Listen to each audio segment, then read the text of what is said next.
Hello दोस्तों, 24 exam 1 में आपका स्वागत है। दोस्तों, हम लोग यूथ बुक की जो इतिहास के हैं क्वेश्चन, जो प्रीवियस ईयर क्वेश्चन पर आधारित हैं, उसकी हम लोग पढ़ने वाले हैं। हम लोग की ये पहली क्लास होगी, ठीक है दोस्तों।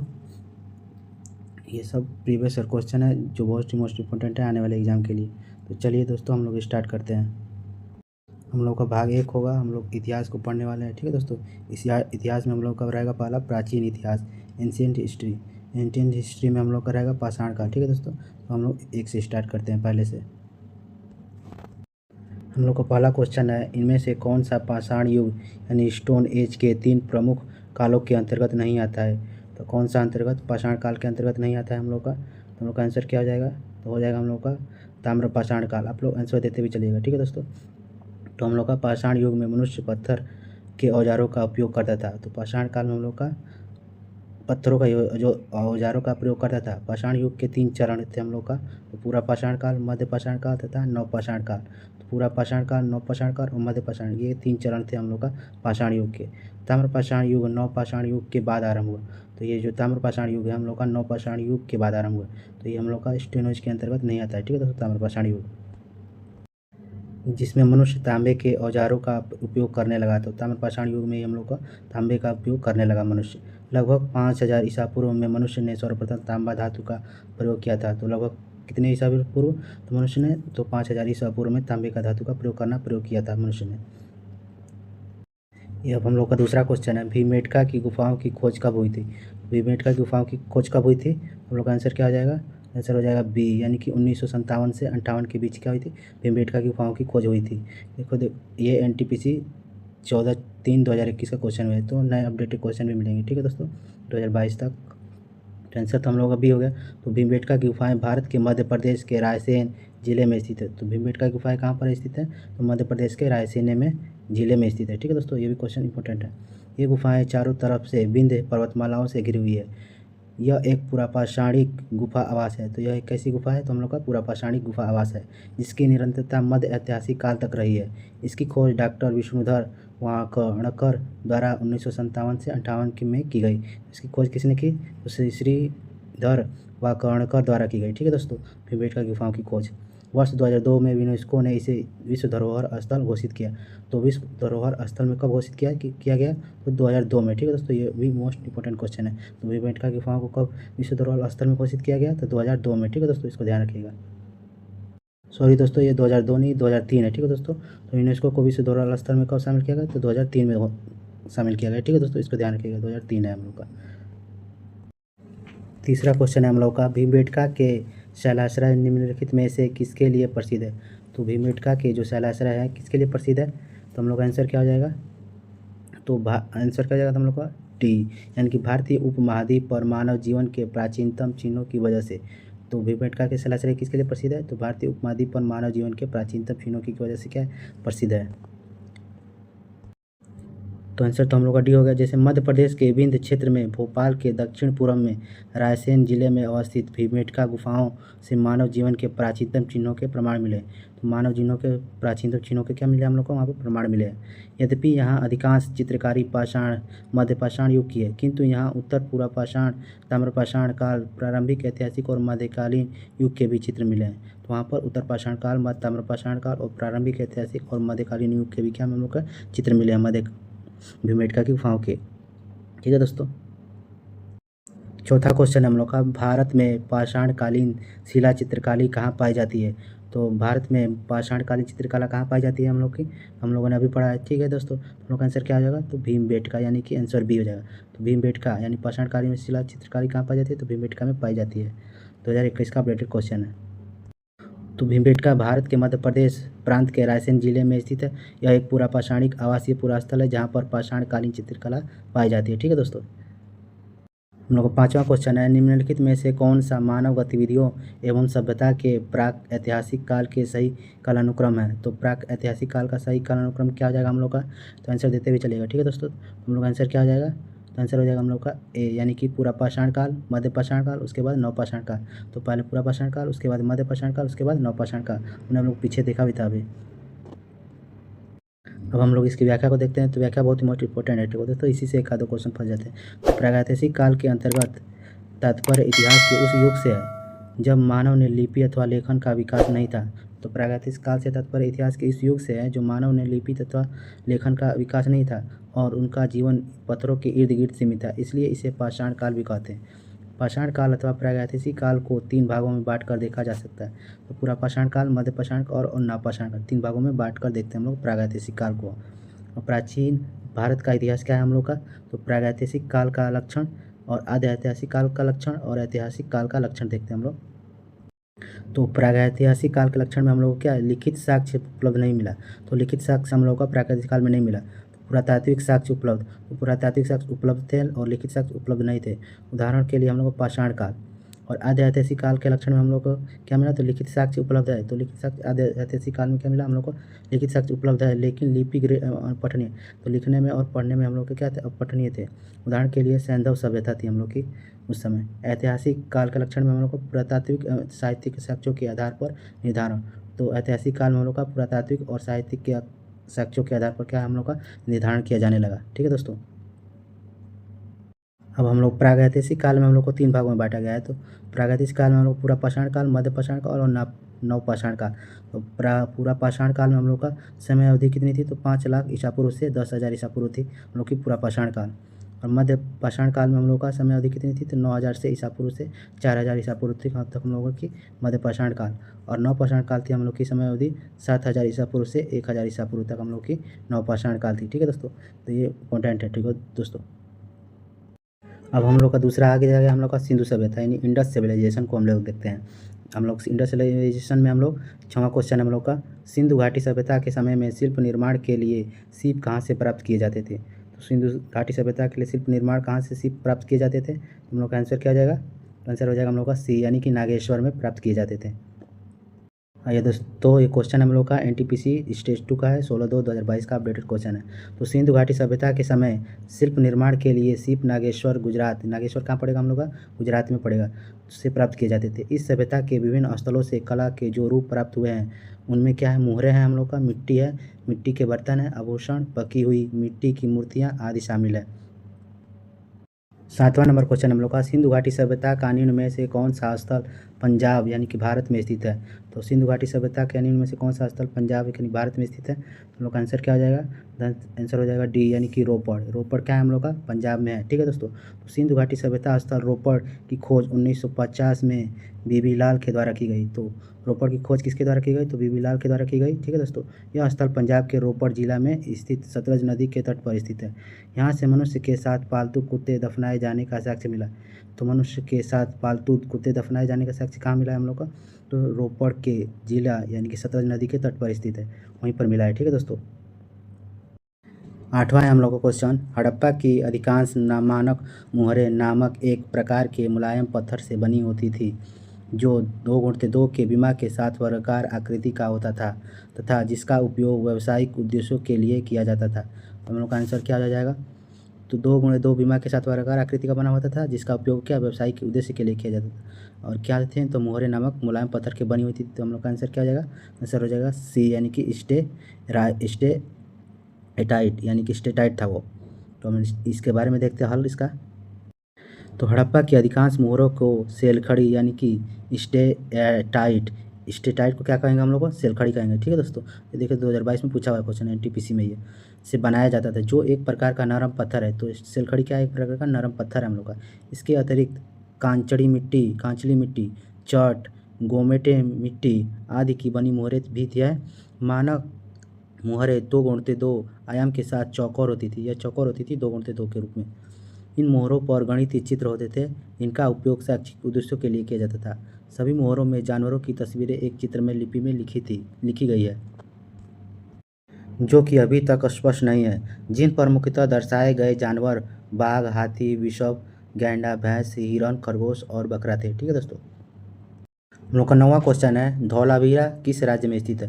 तो धौलावीरा किस राज्य में स्थित है? तो हम लोग का आंसर क्या हो जाएगा? आंसर हो जाएगा सी यानी कि अरे आंसर हो जाएगा हम लोग का ए यानी कि गुजरात में। धौलावीरा हम लोग कहाँ पर है? तो गुजरात में है, ठीक है दोस्तों। तो धौलावीरा गुजरात के कच्छ जिले में भचाऊ तालुका में स्थित पुरातात्विक स्थल है।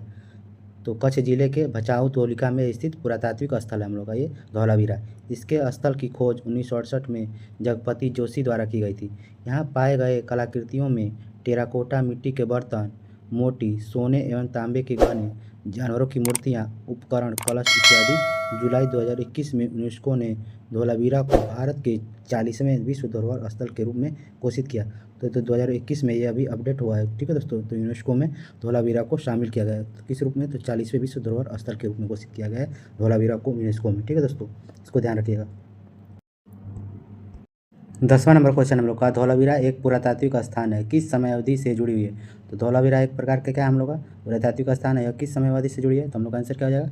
हम लोग का आंसर हो जाएगा सी, यानी कि सिंधु घाटी सभ्यता से जुड़ी है। तो धौलावीरा को हम लोग का क्या 40वें विश्व धरोहर स्थल के रूप में क्या किया गया है? शामिल किया गया है, ठीक है दोस्तों, विश्व धरोहर स्थल के रूप में, ठीक है दोस्तों। अभी हम लोगों ने पीछे पढ़ा ही था, इस 40वें विश्व धरोहर स्थल के रूप में शामिल किया गया 2021 में, ठीक है दोस्तों। ये तो अपडेटेड क्वेश्चन है, ठीक है दोस्तों, इसको ध्यान रखिएगा। ये देखिए दोस्तों, ये 2016 में पूछा था और वो 2022-21 में भी पूछा था। हम लोग का 11 नंबर क्वेश्चन है, मोहनजोदड़ो में पाया गया विश्व स्नानागार यानी द ग्रेट बाथ एक विशाल था। तो क्या था? एक बार विशाल स्नानागार, एक विशाल क्या था हम लोग का? तो हम लोग का आंसर क्या हो जाएगा? बेलनाकार था, वृत्ताकार, त्रिभुजाकार या आयतकार? तो हम लोग का आंसर क्या हो जाएगा? तो आयतकार था। वो आयतकार एक टैंक था। मोहनजोदड़ो में विशाल स्नानागार क्या था? एक द ग्रेट बाथ क्या था? एक आयतकार टैंक था हम लोग का। मोहनजोदड़ो में पाया गया विशाल स्नानागार एक विशाल आयतकार टैंक था। मोहनजोदड़ो में सिंधु घाटी सभ्यता का सबसे बड़ा स्थल था। मोहनजोदड़ो में क्या था? सिंधु घाटी सभ्यता का सबसे बड़ा स्थल था ये मोहनजोदड़ो। विशाल स्नानागार यानी द ग्रेट बाथ, इसकी खोज राखालदास बनर्जी ने 1922 में की थी। तो द ग्रेट बाथ इसकी खोज किसने की थी? तो राखालदास बनर्जी ने 1922 में की गई थी। यहाँ से एक सील में 3 मुख वाले देवता यानी पशुपतिनाथ की मूर्ति मिली। तो यहाँ से किसकी मूर्ति मिली? तो पशुपतिनाथ की मूर्ति मिली, ठीक है दोस्तों। हम लोग का 12 नंबर क्वेश्चन है, वर्ष 1920-21 के आसपास किस नदी के किनारे खुदाई के दौरान हड़प्पा शहर मिला? तो किस खुदाई के दौरान हड़प्पा शहर मिला? तो हम लोग का आंसर क्या हो जाएगा? तो आंसर हो जाएगा डी, यानी कि रावी। तो हड़प्पा शहर सिंधु सभ्यता का एक शहर है। तो हड़प्पा शहर कैसा है? तो सिंधु सभ्यता का एक शहर है हड़प्पा शहर, जो पाकिस्तान के मोंटगोमरी जिले में रावी नदी के तट पर वर्ष 1920-21 में खुदाई के दौरान मिला। तो 1920-21 की खुदाई के दौरान हम लोग को मिला मोंटेगोरी जिले के रावी नदी के तट पर। इसके उत्खननकर्ता दयाराम साहनी एवं माधव स्वरूप वत्स थे, ठीक है दोस्तों। 13 नंबर क्वेश्चन हम लोग का, सिंधु घाटी सभ्यता के किस शहर का शाब्दिक अर्थ मृतकों का टीला है? तो सिंधु घाटी के किस शहर का शाब्दिक अर्थ मृतकों का टीला है? मृतकों का टीला किसे कहते हैं हम लोग?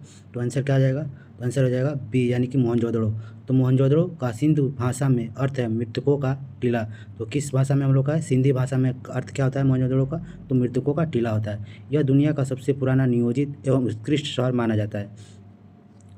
यह सिंधु घाटी सभ्यता का सबसे परिपक्व शहर है, जो सिंधु घाटी के दाएं किनारे लरकाना जिले में स्थित है। तो सिंधु घाटी के दाएं किनारे के कहाँ पर है? तो लरकाना जिले में स्थित है हम लोग का। इसकी खोज राखालदास बनर्जी ने 1922 में की थी। तो मोहनजोदड़ो की खोज किसने की थी? तो राखालदास बनर्जी ने 1922 में की थी, ठीक है दोस्तों। 14 नंबर क्वेश्चन है, मोहनजोदड़ो शब्द का अर्थ क्या है? अभी हम लोगों ने पढ़ा है। तो मोहनजोदड़ो शब्द का अर्थ क्या होता है हम लोग का? तो आंसर क्या हो जाएगा हम लोग का? सी, यानी कि मृतकों का टीला है। तो मोहनजोदड़ो का शब्द का अर्थ क्या होता है? मृतकों का टीला, ठीक है दोस्तों। तो आप लोग क्वेश्चन देखते चलिएगा, ये रिपीट भी होते जाएंगे, आपको क्वेश्चन याद होते चले जाएंगे, ठीक है दोस्तों। तो आप लास्ट तक बने रहिएगा, ठीक है दोस्तों। 15 नंबर क्वेश्चन है, मोहनजोदड़ो कहाँ स्थित है? हम लोगों ने अभी पढ़ा था मोहनजोदड़ो कहाँ पर है हम लोग का। तो आंसर क्या आ जाएगा हम लोग का? डी, यानी कि सिंध, यानी सिंध प्रांत में था हम लोग का, पढ़ा था हम लोग। मोहनजोदड़ो कहाँ स्थित है? तो सिंध में। तो मोहनजोदड़ो का सिंधी भाषा में अर्थ क्या होता है? तो मृतकों का टीला होता है। यह सिंध पाकिस्तान के लरकाना जिले में सिंधु नदी के तट पर स्थित है। तो कहाँ पर है? तो लरकाना जिले में सिंधु नदी के तट पर स्थित है। इसकी खोज 1922 में राखालदास बनर्जी ने की थी, ठीक है दोस्तों। यही यहाँ की शासन व्यवस्था राजतंत्रात्मक न होकर जनतंत्रात्मक थी, ठीक है दोस्तों यहाँ की। 16 नंबर क्वेश्चन हम लोग का, हड़प्पा सभ्यता का कौन सा शहर विशिष्ट रूप से मानके बनाना, सीप काटना, धातु की वस्तुएं बनाना, मुहर बनाना और तराजू निर्माण करना आदि कार्यों सहित शिल्प उत्पादन के लिए समर्पित था? तो हम लोग का आंसर क्या आ जाएगा? तो आंसर हो जाएगा हम लोग का डी, यानी कि चन्हुदड़ो। तो मोहनजोदड़ो के 80 मील दक्षिण में स्थित चन्हुदड़ो की खोज सर्वप्रथम 1931 में एम.जी. मजमूदार ने की थी। तो चन्हुदड़ो की खोज सर्वप्रथम किसने की? तो 1931 में एम.जी. मजमूदार ने की थी, ठीक है दोस्तों।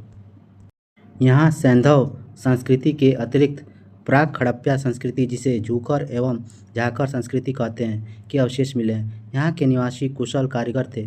इसका प्रमाण इस बात से मिलता है कि यह मनके, सीप, मुहर, मुद्रा बनाने का प्रमुख केंद्र था। यह एकमात्र स्थल है जहाँ से वक्राकार ईंटें मिली है। ठीक है दोस्तों, इसको ध्यान रखिएगा। 17 नंबर क्वेश्चन है हम लोग का, सिंधु घाटी सभ्यता के निम्न में से किस स्थल को सबसे पहले खोजा गया था? तो सिंधु घाटी सभ्यता में किस स्थल को सबसे पहले खोजा गया? तो आंसर क्या हो जाएगा हम लोग का?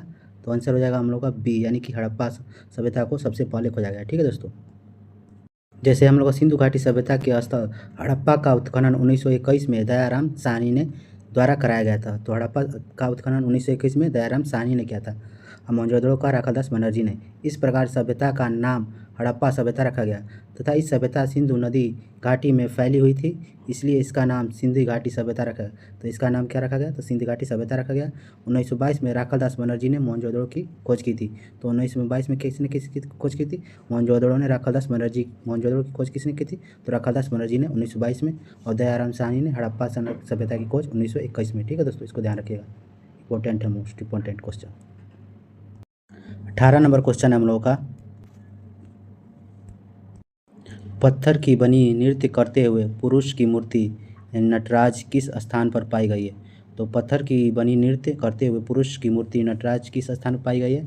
हम लोग का आंसर क्या हो जाएगा? आंसर हो जाएगा सी, यानी कि हड़प्पा स्थल पर पाई गई है। ठीक है दोस्तों, तो हड़प्पा से प्राप्त पुरुष नर्तक धड़ यानी चूना पत्थर से बना हुआ है। यह दाहिने पैर के बल पर खड़ा है और बायां पैर नृत्य की मुद्रा में ऊंचा उठा है। इस मूर्ति को नटराज आदि के रूप में जाना जाता है। इसकी ऊंचाई 7 से 8 इंच है। ठीक है दोस्तों, हम लोग का 19 नंबर क्वेश्चन है, इनमें से कौन सा हड़प्पा स्थल गुजरात में पाया गया है? तो कौन सा हड़प्पा स्थल कौन है गुजरात में पाया जाता है? हम लोग का आंसर हो जाएगा, आंसर हो जाएगा सी, यानी कि धोलावीरा। धोलावीरा हम लोगों ने अभी पढ़ा था, धोलावीरा गुजरात में पाया जाता है हड़प्पा स्थल। तो हड़प्पा योगिनी नगर धौलावीरा को संयुक्त राष्ट्र शैक्षिक वैज्ञानिक द्वारा सांस्कृतिक संगठन यूनेस्को ने वैश्विक धरोहर की सूची में शामिल कर लिया गया। यह गुजरात के रण ऑफ कच्छ के खादिर बेट द्वीप पर स्थित है। यह विश्व धरोहर को सूची में जगह बनाने वाला गुजरात का चौथा, जबकि भारत का क्या था? 40वां स्थान था इसका।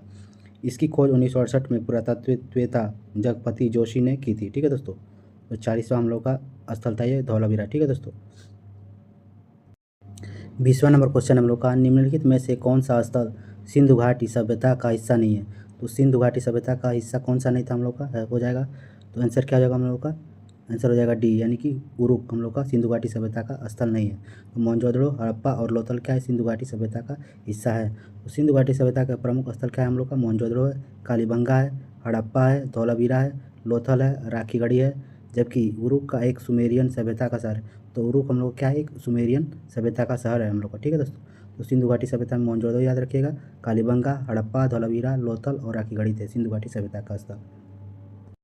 21 नंबर क्वेश्चन हम लोग का, सिंधु सभ्यता के इनमें से किस स्थलों में जलाशयों के साक्ष्य मिले हैं? तो सिंधु घाटी सभ्यता में किन स्थलों में जलाशय के साक्ष्य मिले हैं? तो हम लोग का आंसर क्या हो जाएगा? आंसर हो जाएगा हम लोग का बी, यानी कि धौलावीरा में हम लोग का जलाशय के साक्ष्य मिले हैं। तो धौलावीरा गुजरात के कच्छ के रण में स्थित है। इसकी खोज जेपी जोशी ने 1967 में की थी। यह नगर आयताकार बना था। ये नगर कैसा था? यहाँ के विशाल जलाशय का साक्ष्य मिलता है। सुरकोटदा के कलश सावधान के साक्ष्य मिले हैं। रोपड़ से सेलखड़ी की मुहर, मुद्राभांड एवं कुल्हाड़ी आदि के साक्ष्य पाए गए हैं। यहाँ के निवासी जल संचय की कुशल अभियांत्रिक कला से क्या थे? तो परिचित थे धौलावीरा में सब। 22 नंबर क्वेश्चन हम लोग का, पुरातात्विक स्थल सुरकोटदा किस राज्य में स्थित है? तो हम लोग का किस राज्य में स्थित है सुरकोटदा? तो आंसर क्या हो जाएगा हम लोग का? आंसर हो जाएगा गुजरात, यानी कि गुजरात में हम लोग का सुरकोटदा है। ठीक है दोस्तों, अब हम लोग देख लेते हैं सुरकोटदा, यानी कि सुरकोटदा गुजरात के कच्छ जिले में स्थित है। इस स्थल में हड़प्पा सभ्यता के विस्तार के प्रमाण मिले हैं। 1996 में इस स्थल की खोज गजपति जोशी ने की थी। तो गजपति जोशी ने हड़प्पा सभ्यता की विस्तार के प्रमाण मिले और 19 स्थल में इसकी खोज की गई थी। ठीक है दोस्तों, हड़प्पा सभ्यता की, और हड़प्पा सभ्यता की खोज किसने की? तो जगपति जोशी ने की थी। ठीक है दोस्तों, सिंधु घाटी सभ्यता के स्थल और राज्य देख लेते हैं हम लोग, जैसे धौलावीरा, लोथल, रंगपुर और सुरकोटदा। ये हम लोग का कहाँ पर है? तो गुजरात में पाए जाते हैं ये सब, सुरकोटदा, रंगपुर, लोथल और धौलावीरा। तो आलमगीरपुर कहाँ पर है हम लोग का? उत्तर प्रदेश में है आलमगीरपुर। कालीबंगा हम लोग का कहाँ है? तो कालीबंगा हम लोग का राजस्थान में। ठीक है दोस्तों, ये इंपॉर्टेंट है दोस्तों। मंडा हम लोग कहाँ पर है, तो जम्मू कश्मीर में। दहमाबाद का हम लोग का कहाँ पर है, तो महाराष्ट्र में। रोपड़ हम लोग कहाँ पर है, तो पंजाब में हम लोग का कहाँ पर है, तो रोपड़ हम लोग का पंजाब में है। ठीक है दोस्तों। 23 नंबर क्वेश्चन हम लोग का 1944 में भारतीय पुरातत्व सर्वेक्षण के महानिदेशक के रूप में किसे पदभार संभाला और हड़प्पा की खुदाई का जिम्मा लिया। हम लोग का आंसर क्या हो जाएगा, तो आंसर हो जाएगा डी यानी कि रेम व्हीलर। तो sir Robert Eric Mortimer Wheeler ने 1944 में भारतीय पुरातत्व सर्वेक्षण के महानिदेशक का पदभार संभाला और हड़प्पा की खुदाई का जिम्मा लिया। भारतीय पुरातात्विक संरक्षण का प्रमुख कार्य राष्ट्रीय महत्व के प्राचीन स्मारकों तथा पुरातात्विक स्थलों और अवशेषों का रखरखाव करना है। यह सांस्कृतिक मंत्रालय के अधीन है। वर्तमान में भारतीय पुरातात्विक संरक्षण के महानिदेशक वी विद्यावती है। 24 नंबर हम लोग क्वेश्चन है, प्रसिद्ध सिंधु घाटी स्थल मोहनजोदड़ो की पहली बार खुदाई किस प्रख्यात भारतीय पुरातत्वविद द्वारा की गई थी। तो मोहनजोदड़ो की पहली बार खुदाई किस प्रख्यात भारतीय पुरातत्व द्वारा की गई थी। तो हम लोग का आंसर क्या आ जाएगा, तो आर.डी. बनर्जी यानी कि आंसर सी। मोहनजोदड़ो का शाब्दिक अर्थ क्या था हम लोग का, तो मृतकों का टीला है। यह पाकिस्तान के सिंध प्रांत के लरकाना जिले में सिंधु नदी के तट पर स्थित है। ठीक है दोस्तों। और इसकी खोज किसने की थी, तो राखादास बनर्जी ने 1922 में की थी। ठीक है दोस्तों। मोहनजोदड़ो का सबसे महत्वपूर्ण स्थल विशाल स्नानागार है। यह 11.88 मीटर लंबा, 7.01 मीटर चौड़ा तथा 2.4 मीटर गहरा है। मोहनजोदड़ो की सबसे बड़ी इमारत विशाल स्नानागार है, जो 45.71 मीटर लंबा और 15.2 मीटर चौड़ा है। यहाँ से प्राप्त अन्य अवशेषों में कांसे की नृत्य करती नारी की मूर्ति, योगी की मूर्ति, मुद्रा पर अंकित पशुपतिनाथ शिव की मूर्ति, घोड़े के दांत इत्यादि मिले हुए हैं। ठीक है दोस्तों। 25 नंबर हम लोग क्वेश्चन है, सिंधु घाटी सभ्यता डैश वर्ष पुरानी है और दक्षिण में गंगा घाटी के निचले क्षेत्रों व उत्तर में मालवा तक फैली हुई है। तो आंसर क्या आ जाएगा हम लोग का, आंसर सी यानी कि 3000 ईसा पूर्व। सिंधु घाटी सभ्यता को हड़प्पा स्थल भी कहा जाता है। इस सभ्यता का नामकरण हड़प्पा नामक स्थल, जहाँ यह सांस्कृतिक पहली बार खोजी गई थी, इसी के नाम पर किया गया है। यह स्थल रावी नदी के तट पर स्थित है। इसकी खोज 1921 में दयाराम साहनी ने माधव स्वरूप वत्स द्वारा की गई थी। इस हड़प्पा स्थल की वर्तमान भौगोलिक स्थिति पाकिस्तान का मांटेगोमरी जिला है। इसका काल निर्धारण है NCERT 2600 से 1900 ईसा पूर्व के बीच है। ठीक है दोस्तों।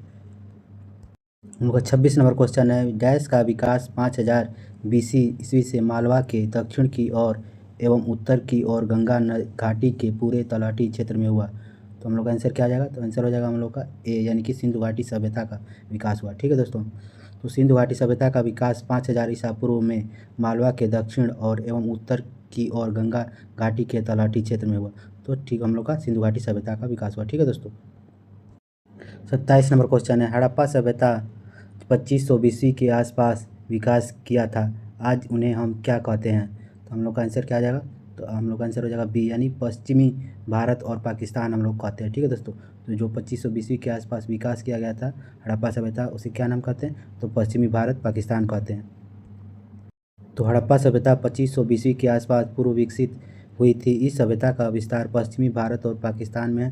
हड़प्पा रावी नदी के तट पर, हड़प्पा क्या हम लोग का रावी नदी के तट पर पाकिस्तान के मांटेगोमरी जिले में स्थित है। इसकी खोज 1921 में दयाराम साहनी और माधव स्वरूप वत्स ने की थी। ठीक है दोस्तों। 28 नंबर क्वेश्चन है, भारत का इतिहास सिंधु घाटी सभ्यता के जन्म से शुरू होता है, जो लगभग अस्तित्व में आई थी। तो भारत का इतिहास सिंधु घाटी सभ्यता के जन्म से शुरू होता है, जो लगभग कब अस्तित्व में आई थी। हम लोग का आंसर क्या आ जाएगा, तो आंसर हो जाएगा हम लोग का ए यानी कि 2500 ईसा पूर्व के लगभग अस्तित्व में आई थी। ठीक है दोस्तों। 29 नंबर क्वेश्चन है, सिंधु घाटी सभ्यता की सबसे महत्वपूर्ण विशेषता क्या थी। तो सिंधु घाटी सभ्यता की सबसे महत्वपूर्ण विशेषता क्या थी हम लोग की, तो आंसर क्या आ जाएगा हम लोग का, आंसर हो जाएगा सी यानी कि ईंट के बने भवन। तो ईंट के भवन क्या बने थे हम लोग की महत्वपूर्ण विशेषता थी सिंधु घाटी सभ्यता की। सिंधु घाटी की सबसे महत्वपूर्ण विशेषता ईंट के बने भवन थे। इस विश्व की प्राचीन नदी घाटी सभ्यताओं के प्रमुख है। ईंटों का प्रयोग सभी हड़प्पा बस्तियों में किया गया था। इस समय की ईंट एक निश्चित अनुपात यानी 4:2:1 में थी। ठीक है दोस्तों। 30 नंबर क्वेश्चन हम लोग का, सिंधु घाटी सभ्यता है, हम लोग का सिंधु घाटी सभ्यता है कैसी है हम लोग की। तो सिंधु घाटी सभ्यता को हम लोग कैसी है हम लोग का आंसर हो जाएगा डी यानी कि कांस्य युगीन सभ्यता थी हम लोग की सिंधु घाटी सभ्यता। सिंधु घाटी सभ्यता की कांस्य युगीन सभ्यता भी कहा जाता है। इस सभ्यता में पहली बार कांसा धातु का प्रयोग किया गया था, जो तांबा और टीन का मिश्रण था। तो तांबा और टीन का मिश्रण था कांसा धातु, इसलिए इसे कांस्य युगीन सभ्यता भी कहते हैं। सिंधु घाटी सभ्यता के 1400 केंद्रों को खोजा जा चुका है। जिसमें 925 केंद्र भारत में है और यह सभ्यता सिंधु और इसकी सहायक नदियों के आसपास क्या है, विस्तृत थी। ठीक है दोस्तों, 31 से हम लोग अब कल से पढ़ेंगे। ठीक है दोस्तों, थैंक यू दोस्तों।